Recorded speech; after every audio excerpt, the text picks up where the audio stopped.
सतेज पाटलांच्या पुतण्यावर बलात्काराचा आरोप. कोल्हापुरात राजकीय वातावरण तापले. सतेज पाटलांच्या राजीनाम्याची मागणी देखील विरोधकांनी यावेळेस केलेली आहे.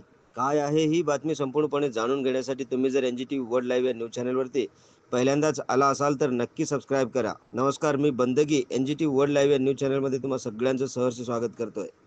स्वारगेट बलात्कार प्रकरणानंतर आता कोल्हापूरमध्ये नवा वाद उफाळून आला आहे. माजी मंत्री सतेज पाटील यांच्या पुतण्यावर बलात्काराचे गंभीर आरोप करण्यात आले आहेत.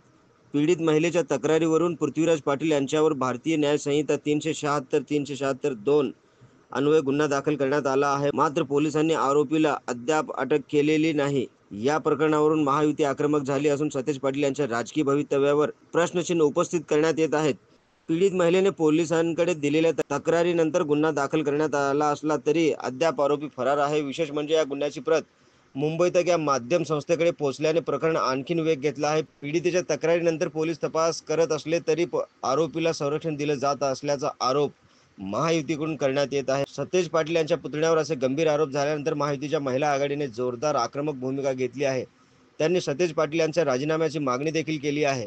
पोलिसांवर कुणाचाही दबाव नाही असं सरकार जाहीर करणार आहे का, असे सवाल उपस्थित केले जात आहेत. या प्रकरणावरती सतेज पाटील यांनी पत्रकार परिषद घेऊन आपली भूमिका स्पष्ट केली आहे. हे सर्व राजकीय कट कारस्थान आहे. माझ्या कुटुंबावर खोटे आरोप करून आमच्या प्रतिमेचं नुकसान करण्याचा प्रयत्न केला जात आहे, असं सतेज पाटील यांनी यावेळेस सांगितलं.